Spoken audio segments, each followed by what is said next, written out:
Donc, passons au 2.2, classe sociale et capital culturel. Cette partie sera essentiellement issue des travaux de Pierre Bourdieu et Jean-Claude Passon, des travaux qui sont constitués de deux ouvrages, notamment La reproduction sociale en 1970 et Les héritiers, un petit peu avant.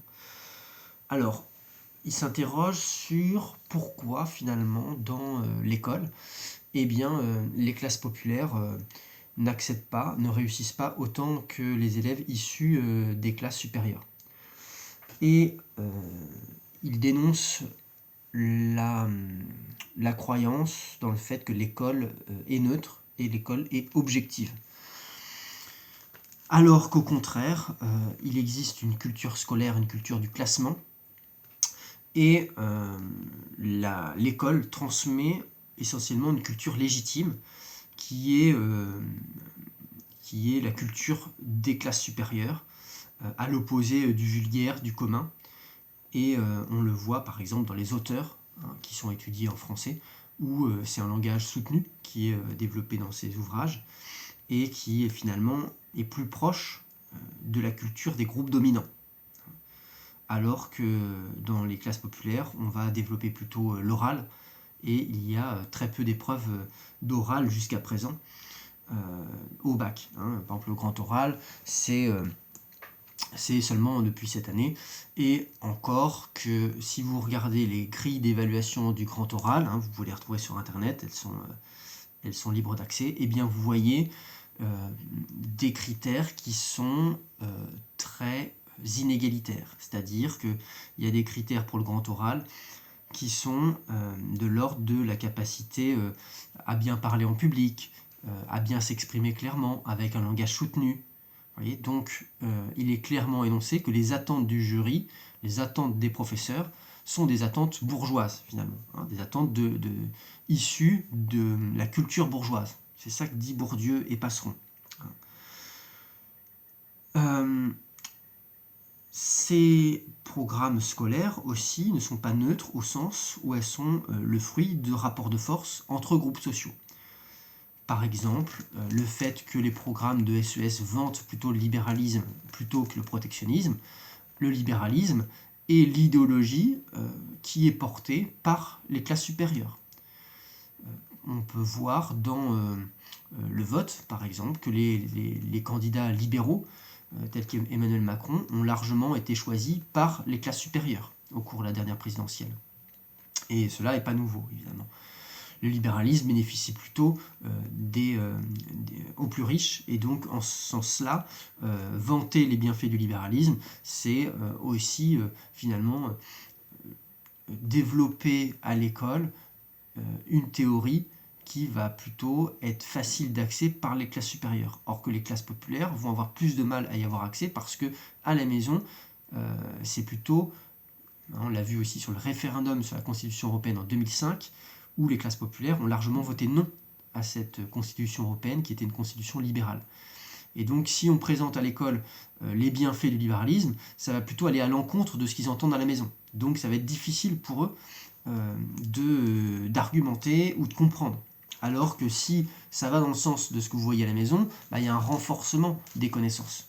Les choses apparaissent plus naturelles et plus conformes à l'idée qu'on en fait. Alors que sinon, l'école apparaît comme à côté de la plaque, puisqu'il y a une socialisation concurrente entre l'école et la famille. Les épreuves scolaires sanctionnent plutôt la forme, dit Bourdieu et Passeron, plutôt que le fond. Par exemple, la posture, l'intonation, la finesse, le bon goût. Ça, avec le grand oral, en plus, ça va être encore plus accentué. Évidemment, ils ont écrit ça en 70, il n'y avait pas de grand oral.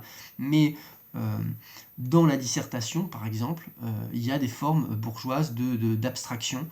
En philosophie aussi, il faut avoir cette capacité d'abstraction qui est beaucoup plus développée chez les catégories supérieures que les catégories populaires. Et le grand oral va sanctionner. Est-ce que vous vous tenez bien droit? Est-ce que vous parlez distinctement, avec un langage soutenu, etc. Tout ce que je viens de vous dire.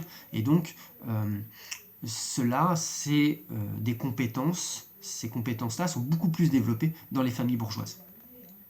Donc il y a une certaine violence symbolique, disent-ils, à l'école. par rapport à cet arbitraire culturel. Une violence symbolique, c'est-à-dire que c'est pas une violence physique, mais on va leur faire sentir qu'ils sont illégitimes, que finalement ils n'ont pas le bon goût. Ils lisent, je sais pas, des romans d'amour, ils lisent ou ils regardent des émissions, les classes populaires qui finalement ont peu culturellement sont pas valorisées. Donc les classes populaires vont se sentir infériorisées par rapport aux attentes scolaires. Donc cette dévalorisation de leur savoir, le savoir manuel par exemple, est largement dévalorisé à l'école. Alors que, je vous ai déjà dit dans la vidéo précédente, en Allemagne, au contraire, c'est beaucoup plus valorisé, et du coup, ça favorise plutôt l'égalité des chances.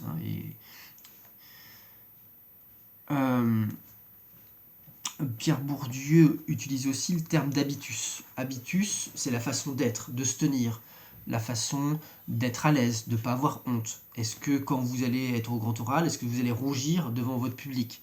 L'habitus, c'est ça, c'est comment on s'exprime. Il y a une chanson d'ailleurs d'un rappeur qui s'appelle Rossé, R-O-C-E, qui s'appelle l'habitus. Vous pouvez l'écouter et vous allez comprendre ce que c'est. Et cet habitus bourgeois, en fait, est vanté à l'école. On vous demande, par exemple, d'être assis sur une chaise pendant 7 heures, d'être à l'écoute, d'être concentré, de ne pas bouger. Et évidemment, c'est aussi l'habitude des bourgeois dans les salons de disserter, de palabrer, dès le 19e. Et encore aujourd'hui, on a plutôt ces habitudes-là dans les milieux les plus aisés.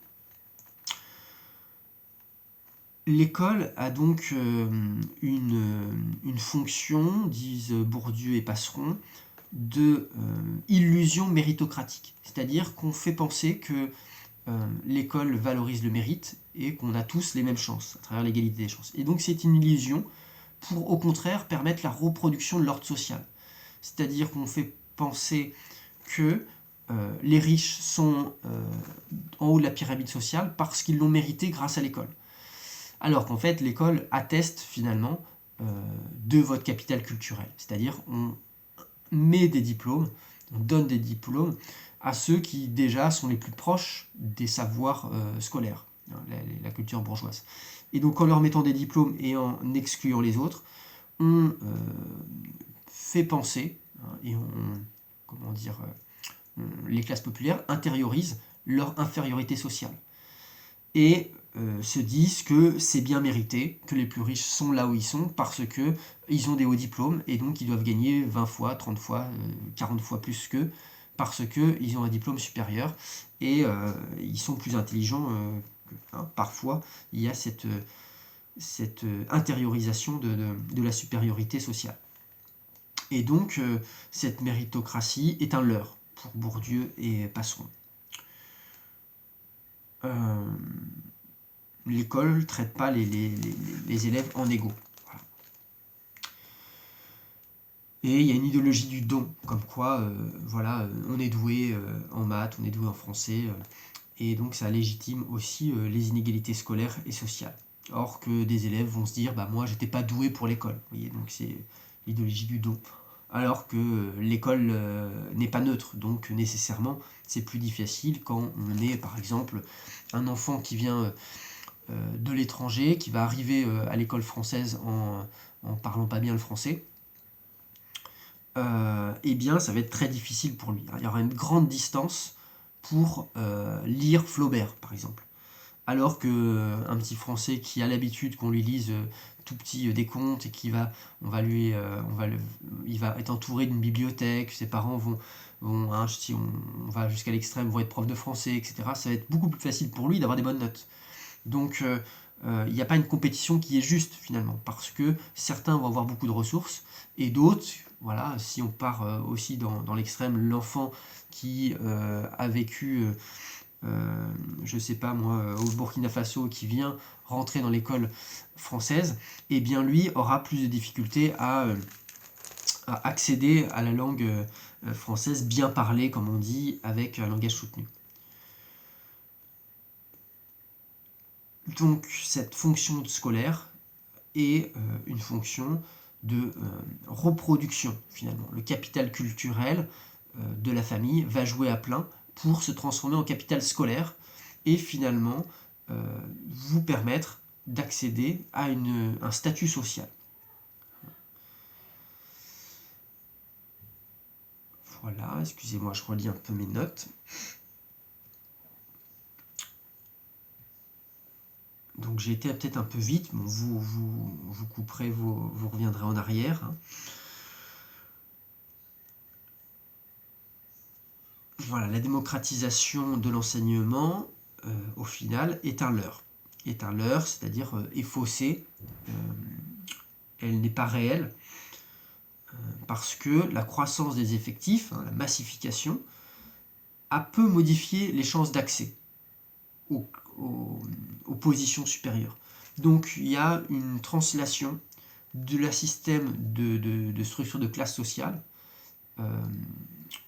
et si tout le monde a accès au lycée, les enfants d'ouvriers vont aller en lycée professionnel pour devenir à leur tour ouvriers, et les enfants de cadre vont aller en général pour devenir à leur tour cadre, et les 1% les plus riches vont être dans les lycées d'excellence, où ils vont avoir de nouveau le métier de banquier comme papa, ou fonctionnaire à Polytechnique, ou ingénieur, mais toujours dans cette catégorie où, comme les parents, ils vont gagner 40 000 € par mois. Donc si cette translation de la structure de classe se reproduit, alors même que tout le monde a accès, mais on n'a pas les mêmes filières, on n'a pas les mêmes établissements.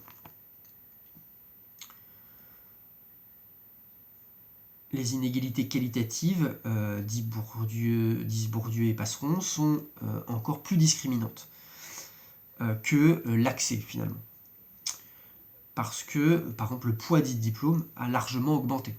Donc aujourd'hui, ne pas avoir de diplôme, c'est beaucoup plus difficile pour avoir un métier. Alors qu'autrefois, il y a 30 ans, ne pas avoir de diplôme, on pouvait avoir l'expérience, et d'une certaine manière, c'était l'expérience qui permettait d'accéder tout de même. Le diplôme n'était pas l'alpha et l'oméga de l'embauche. L'expérience comptait beaucoup.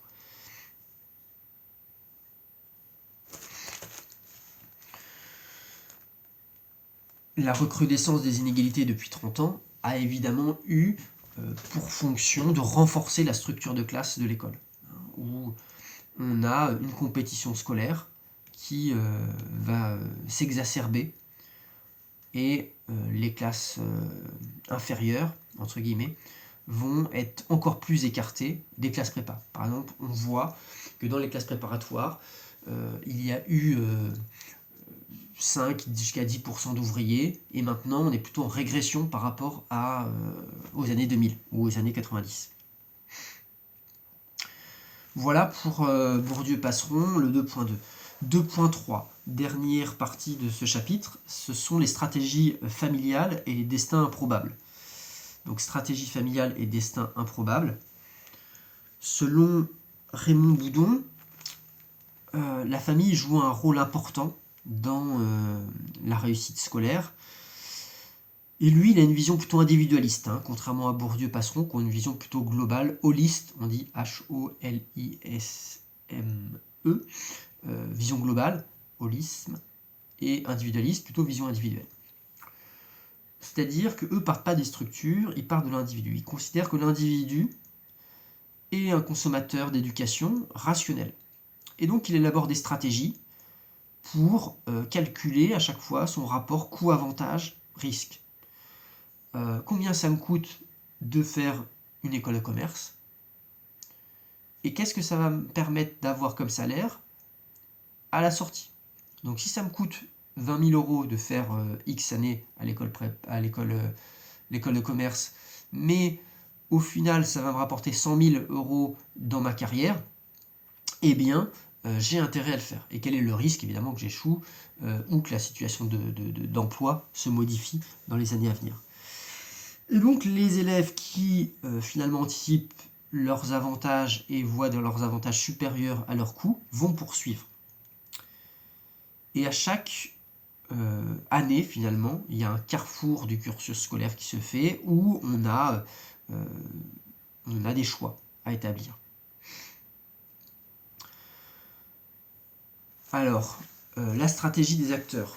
Les milieux modestes vont avoir plutôt tendance à surévaluer le coût de la scolarité. parce qu'il y a le coût des études, l'entretien de l'enfant, les frais supplémentaires, hein, les manuels, peut-être qu'il faut louer un appartement sur Paris, ce qui est un coût très important pour les classes populaires. Et ils vont plutôt avoir tendance effectivement à surévaluer, c'est-à-dire à s'en faire une montagne, comme on dit, alors qu'on va sous-estimer plutôt les gains que peuvent avoir leurs enfants plus tard. Le risque aussi s'élève rapidement pour les familles modestes parce que, vu que les ressources économiques sont faibles, les risques sont plus grands. Par exemple, risquer 5 000 € sur une année scolaire, c'est pas la même chose si vous gagnez 1 500 au SMIC ou si vous gagnez 10 000. Si le risque c'est d'être endetté pendant 10 ans, quand vous êtes une famille modeste, c'est pas le même risque que si vous dites je vais pas aller au ski cet hiver, quand vous êtes une famille riche. Sur les familles plus aisées, elles vont plutôt au contraire surévaluer le gain et sous-évaluer les coûts, parce que pour elles les coûts vont être plutôt raisonnables, hein, comme je vous l'ai dit avec l'exemple de ne pas aller au ski par exemple. Donc pour Boudon, en fait, la question de la méritocratie, l'école est inégalitaire parce que les individus font des choix différents, des choix de consommateurs rationnels différents, et en cela c'est méritocratique parce que alors il dit quand même, il y a une critique, c'est qu'il faudrait rendre plus transparent l'école et favoriser des bourses pour baisser les coûts pour les classes populaires, pour rendre plus méritocratique l'école. Mais dès lors que les individus font des choix rationnels, qui sont au courant de toutes les filières, et bien en cela, il y a un certain mérite. Il faut, pour lui, permettre un grand marché de l'éducation transparent pour permettre que tout le monde soit au même niveau d'information, que ce ne soit pas que les plus riches qui sachent que l'école polytechnique existe, que l'ENA et l'ENS existent, des grandes écoles par exemple, où quand vous y entrez, vous êtes payé.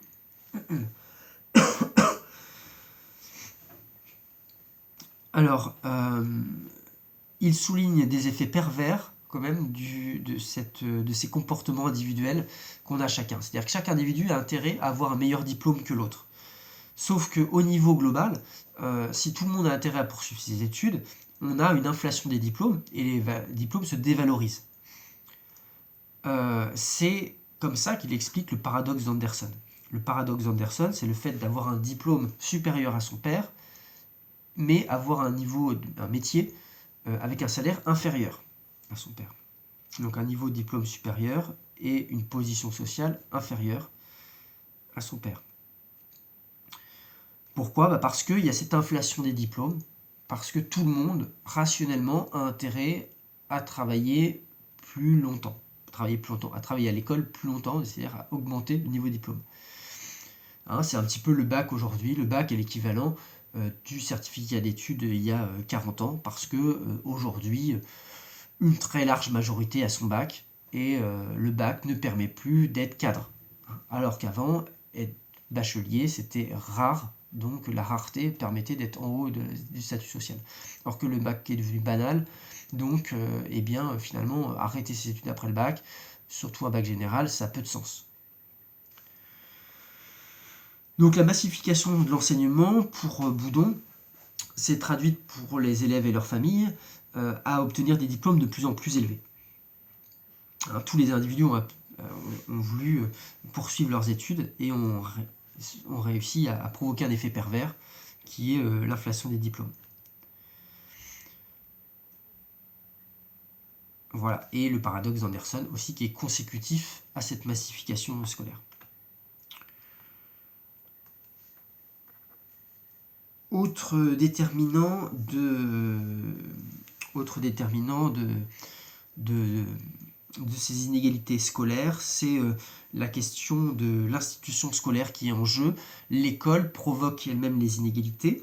Alors, c'est un document, page 255, Voilà, parce que je ne vous ai pas trop donné de documents sur Bourdieu, Boudon, mais vous en avez dans le manuel. Hein. Donc s'il y a des choses que vous voulez lire, il y a par exemple la question du langage, page 250 et 251. Il y a deux documents, le document 2 et 3, qui finalement reprennent les théories de Bourdieu et de Passeron. Et la question des stratégies familiales, c'est plutôt page 252, 253. Hein, donc on voit plutôt Boudon. Par exemple, le document 1, c'est un extrait d'une annonce sur le Bon Coin où il y a un appartement qui est à vendre à côté du lycée Henri IV pour permettre que votre enfant soit bien sectorisé. C'est-à-dire un enfant qui est bien sectorisé, c'est que pour rentrer à Henri IV, il faut être parisien. Donc si vous habitez Rouen, vous n'avez aucune chance. Sauf si vos parents achètent un appartement dans le secteur. Et donc il y a des très riches qui vont acheter à seulement 600 000 euros un petit logement pour vous et être dans le secteur d'Henri IV et donc pouvoir poursuivre vos études dans ce grand lycée. Donc voilà, c'est une stratégie familiale, c'est un exemple de Boudon. Alors, sur les autres déterminants, je vous disais, sur l'institution scolaire, c'est le document, page 255, document 3, vous avez l'effet établissement, l'effet classe et l'effet maître. Donc lisez ce document-là. Pour faire rapidement l'effet établissement, c'est le fait qu'un établissement permette de mieux réussir que d'autres. On voit aujourd'hui qu'il y a une hétérogénéité des lycées, hein, je vous l'ai déjà dit, entre le lycée Henri IV et la Courneuve, et des moyens aussi qui sont affectés. C'est-à-dire plus vous êtes un lycée de riches, plus il y a de moyens, plus il y a de profs qui sont agrégés, qui ont un bon niveau, un niveau supérieur. Et donc dans cet établissement-là, les profs vont être plus soudés, vont plus suivre les élèves. En étant agrégés, en fait, ils ont moins d'heures de cours, donc ils ont plus de temps pour aussi vous suivre et vous aider. Faire du tutorat, par exemple. Les lycées de seconde zone ou de province ont souvent moins de moyens que les grands lycées parisiens, qui sont des vitrines, en fait. Il y a aussi l'effet classe, c'est-à-dire que moins vous avez d'effectifs dans la classe, plus les apprentissages sont meilleurs. Donc, avec des effectifs qui ont fait que de croître depuis 20 ans, à tel point qu'on a des classes à 35, voilà, sauf nous, on a de la chance cette année, mais les classes à 35, c'est facteur d'échec scolaire, parce que le professeur n'a pas le temps de passer derrière chaque élève pour voir s'il a bien fait son travail, quelles difficultés il a, etc. Donc l'effet classe, c'est ça. Hein. Donc on peut avoir aussi des inégalités scolaires en fonction de ces deux effets pour l'instant. Troisième effet, c'est l'effet maître, les capacités individuelles des enseignants à faire progresser les élèves. Hein. C'est-à-dire l'engagement des professeurs et disons le contact qui s'est noué de confiance entre la classe et le professeur, où on va avoir aussi certaines disparités. Mais l'effet maître, et c'est dit dans le document, est assez faible. Pourquoi ? Parce que vous avez parfois un professeur que vous appréciez, vous comprenez bien avec celui-là, mais vous ne l'avez que 1 an, et il y a beaucoup de chances qu'il change. Donc, alors que l'effet classe, c'est pareil, c'est 1 an. Enfin,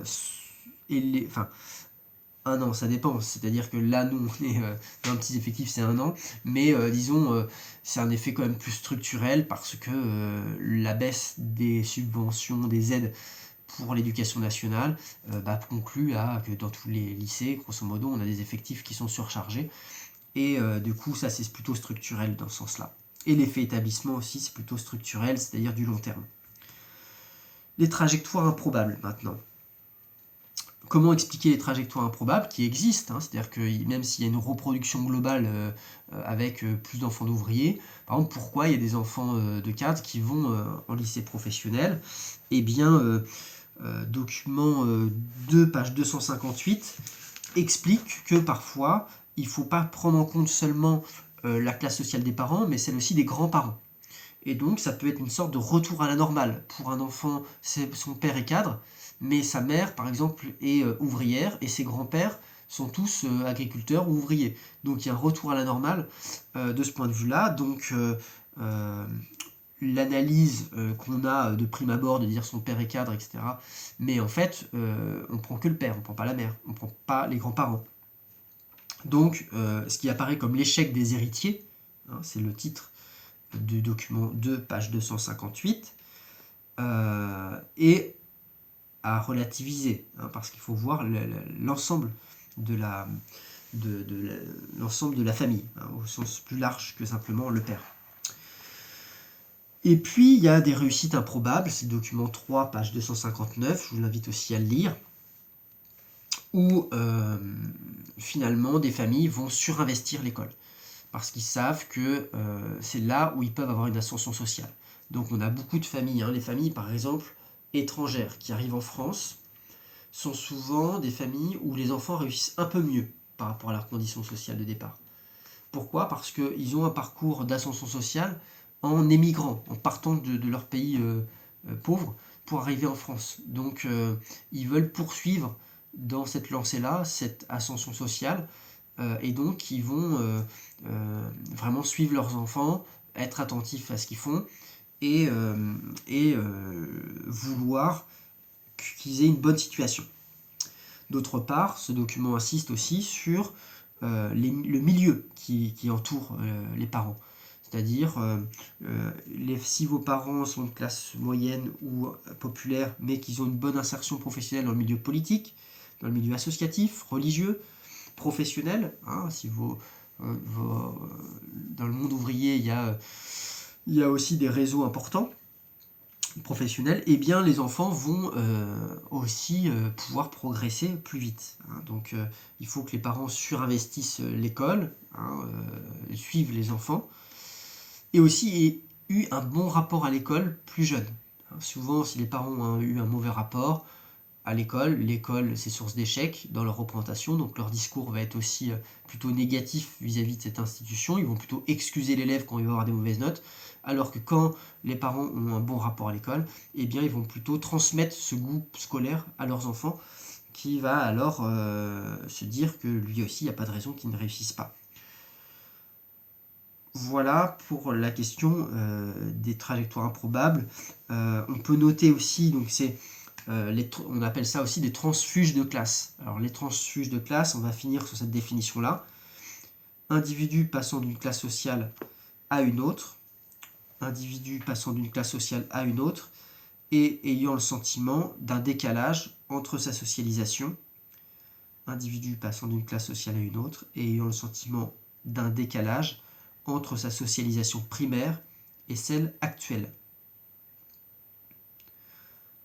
Voilà, c'est l'exemple d'Annie Ernaux, document 1, page 258, cette romancière qui, vous lirez ce document-là, qui va finalement écrire dans ses ouvrages la différence qu'il y a eu, le fossé qui s'est creusé entre ses parents ouvriers, boutiquiers, commerçants, et puis elle qui devient prix Goncourt, je crois, à travers son livre La Place, où elle décrit justement ce fossé culturel qui s'installe entre elle et sa famille. Et elle en arrive à haïr d'une certaine manière ou dénigrer la culture de ses propres parents parce que elle devient d'une culture bourgeoise. Donc le transfuge de classe, elle sort de sa classe, et en changeant de classe sociale, c'est pas que le salaire qui change, c'est aussi la mentalité, le rapport au monde. Et donc, je sais pas, elle va écouter plutôt radio classique que Europe 1, par exemple, ou aller au théâtre plutôt que regarder L'amour est dans le pré. Alors évidemment, je fais caricatural pour que vous compreniez, mais elle montre cette honte-là parfois d'avoir des parents de classe populaire, hein. Donc c'est assez terrible finalement, parce que en changeant de classe, elle doit inconsciemment dénigrer d'où elle vient, hein, et sa socialisation primaire. Donc elle doit sortir de sa socialisation primaire pour rentrer dans le groupe du Paris, des beaux quartiers de Paris, et des valeurs qui sont instiguées. Donc voilà, cette romancière est une transfuge de classe, donc c'est un bon exemple pour vous dans vos copies à expliquer. Voilà, pour conclure, ce chapitre. Ce chapitre est relativement court. Vous l'avez vu. Premier élément de conclusion, la démocratisation scolaire est surtout quantitative. C'est la massification. Donc, démocratisation scolaire est surtout quantitative, la massification. Car les inégalités se renouvellent au travers de la filiarisation. La démocratisation scolaire est surtout quantitative, massification, car les inégalités se renouvellent au travers de la filiarisation, c'est-à-dire la qualitative. La socialisation explique les inégalités scolaires. C'est le grand 2, grosso modo. La socialisation explique les inégalités scolaires. D'abord, il y a la socialisation genrée. Les filles réussissent mieux, mais ont une moindre rentabilité. Socialisation genrée, les filles réussissent mieux, mais ont une moindre rentabilité de leur diplôme. Plafond de verre, intériorisation du rôle de mère, curriculum caché, etc. Il y a aussi une socialisation de classe, dont a parlé Bourdieu-Passeron. L'inégalité des chances est liée au capital culturel, car l'école n'est pas neutre. L'inégalité des chances est liée au capital culturel, car l'école n'est pas neutre. Elle valorise le savoir bourgeois. Et la socialisation différentielle, dernier élément d'inégalité, la socialisation différentielle selon l'investissement des familles. Donc pour Boudon, c'est imputable aux stratégies de l'élève et de leur famille. Pour Boudon, stratégie des familles et des élèves. Et puis, il y a aussi l'effet familial. Voilà, d'autre part, effet familial par rapport à sa structure, son histoire, son rapport à l'école. Et pour finir, il y a grosso modo une reproduction sociale grâce à l'école ou à cause de l'école, mais il y a tout de même des exceptions, des transfuges de classe, des parcours atypiques. Donc transfuges de classe expliqués par la famille, le maître, les rencontres improbables. On peut rencontrer quelqu'un qui va nous guider, qui va nous ouvrir des portes, par exemple. Expliqué par la famille parce que la famille a un réseau. Donc elle n'est pas issue de haut milieu, mais par le réseau politique du Parti communiste, par exemple, ça va permettre aux fils d'arriver à un statut de cadre, d'être attaché parlementaire ou des choses comme ça.